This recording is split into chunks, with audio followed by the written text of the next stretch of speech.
اس نے کہا تو کون ہے؟ میں نے کہا الفت تیری۔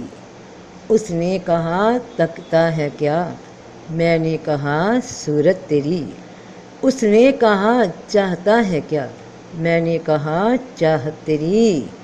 مگر میں نے کہا میں تجھے سمجھا نہیں، تو اس نے کہا پھر قسمت تیری۔ تو میں نے پوچھا اے میرے اللہ پاک، قسمت والے تو پھر وہی ہوئے جو سمجھ گئے، جو مان گئے، جو تجھے پہچان گئے، مگر اس سے پہلے خود کو پہچان گئے۔ میرے رب، کیا ایسے بھی بے نصیب ہیں جو خود کو پہچان نہیں پاتے؟ تو رب پاک فرماتے ہیں کہ ہاں ایسے بھی ہیں جو خود کو ہی پہچان نہ پائے۔ خود کو پہچان لیتے تو مجھ کو پہچان لیتے، میری چاہت کو پہچان لیتے اور مجھے میرے ربا، میرے سہنے ربا۔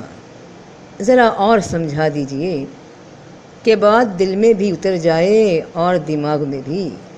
تو اللہ پاک فرماتے ہیں کہ کیا تم نے اس شخص کو دیکھا جس نے اپنا خدا اپنی خواہشات نفسانی کو بنا رکھا ہے؟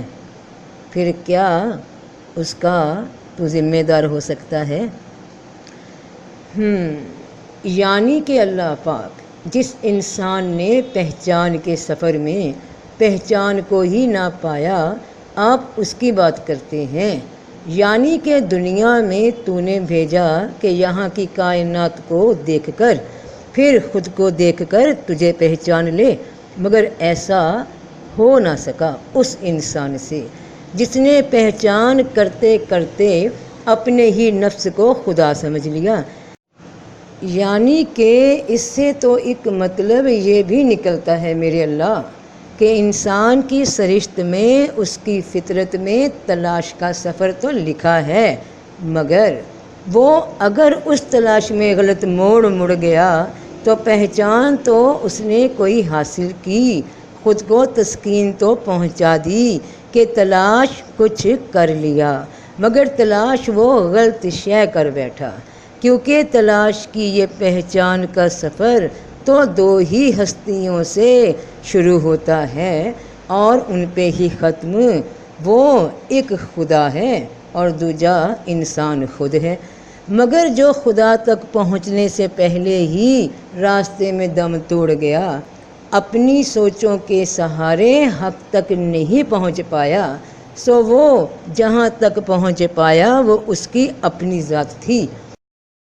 افسوس یہ کہ وہ اپنی ہی ذات کو نہ پہچان پایا، کیونکہ اللہ پاک آگے فرماتے ہیں کہ اور ان کی طرح نہ ہوں جنہوں نے اللہ کو بھلا دیا، پھر اللہ نے بھی ان کو ایسا کر دیا کہ وہ اپنے آپ ہی کو بھول گئے، یہی لوگ نافرمان ہیں۔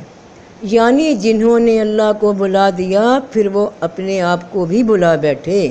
تو اللہ پاک جی ذرا اس بات کو آسان لفظوں میں پھر سے سمجھا دیجئے، جو بات آپ نے پہلے آیت 43 سورہ فرقان میں فرمائی ہے کہ کیا تم نے اس شخص کو دیکھا جس نے اپنا خدا اپنی خواہشات نفسانی کو بنا رکھا ہے، تاکہ بات سمجھ میں آ سکے کہ خدا بنا لینا کیا ہے، اور وہ بھی اپنے نفس کو۔ اور جب نفس کو خدا مان لیا تو پھر حقیقت میں اس انسان نے خود کو بھلا دیا۔ تو اللہ پاک فرماتے ہیں کہ یہ وہ لوگ ہیں جو اللہ کے نافرمان ہیں، جو اللہ کی آیتوں کو، اس کی نشانیوں کو دیکھتے ہوئے بھی اللہ کے انکاری ہیں، اللہ کو نہیں مانتے۔ کیوں نہیں مانتے؟ کیونکہ ان کے دلوں میں تکبر ہے، بڑائی ہے اپنی ذات کی، اور یہ اپنے ذہن، اپنے مشاہدے، اپنے تجربات کی بنا پہ یہ سوچتے ہیں کہ بس ہم سے اچھا کوئی سوچ ہی نہیں سکتا، ہم سے اچھا کسی کا عمل نہیں، ہم سے بڑھ کر کسی میں طاقت نہیں۔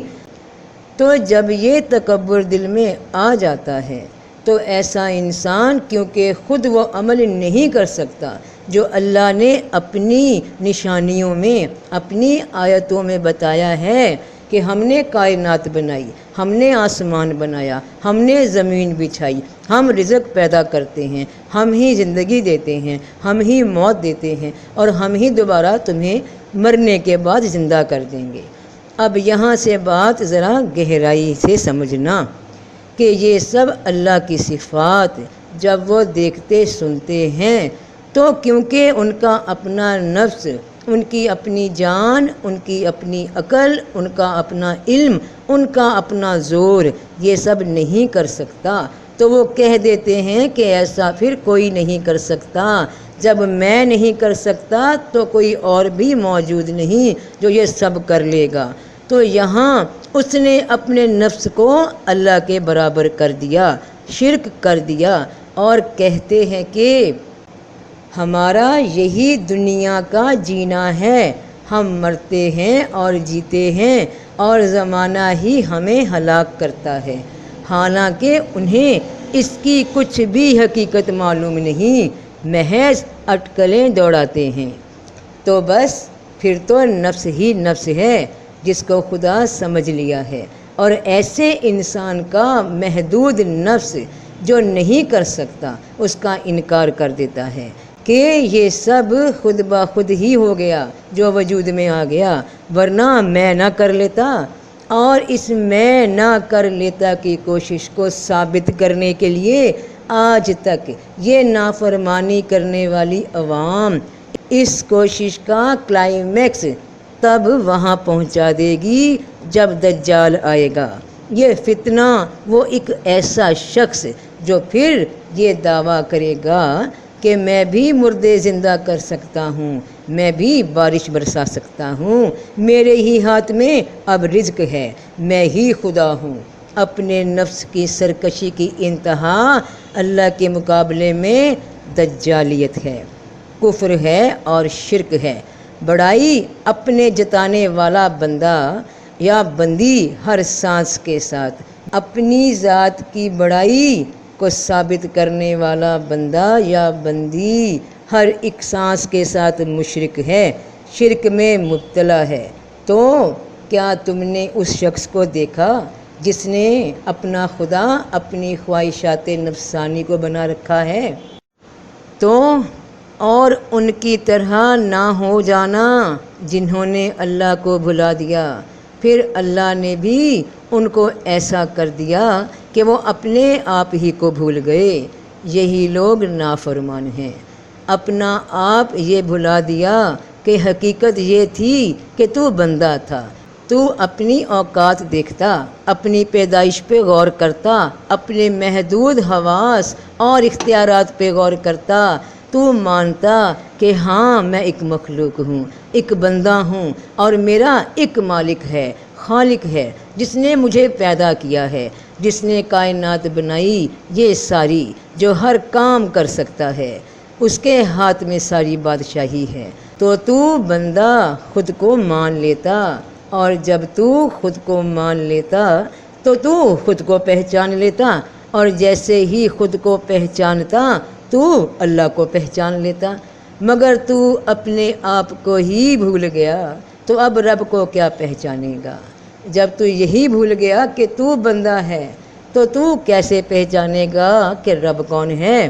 تو کیا تو خیال کرتا ہے کہ اکثر ان میں سے سنتے یا سمجھتے ہیں؟ یہ تو محض چوپایوں کی طرح ہیں، بلکہ ان سے بھی زیادہ گمراہ ہیں۔ تو کیا تمہیں یہ لگتا ہے کہ یہ لوگ بہت سمجھدار ہیں، غور و فکر رکھنے والے ہیں، دیکھنے سننے والے ہیں، شعور والے ہیں؟ نہیں، یہ لوگ تو بالکل جانوروں کی مانند ہیں جو اپنی عقل استعمال نہیں کرتے، بلکہ ان سے بھی زیادہ آگے گزرے ہیں۔ ان کو تو عقل، شعور، باطن کو سمجھنے کو روح نہیں دی گئی تھی، لیکن ان کو تو دی گئی، مگر یہ صرف اپنے گھمنڈ کی بنا پہ، اپنی بڑائی کے خیال میں، اس میں کے خیال میں خسارے میں، ہلاکت میں پڑ چکے ہیں۔ یہی غرور انسان اور اللہ پاک کے درمیان سب سے بڑا حجاب ہے۔ ورنہ انسان کی پہچان کہ میں بندہ ہوں اتنی مشکل نہ تھی۔ تو سب کا بھلا، سب کی خیر، جیتے رہو بہن بھائیوں، بیٹے بیٹیوں، فی امان اللہ۔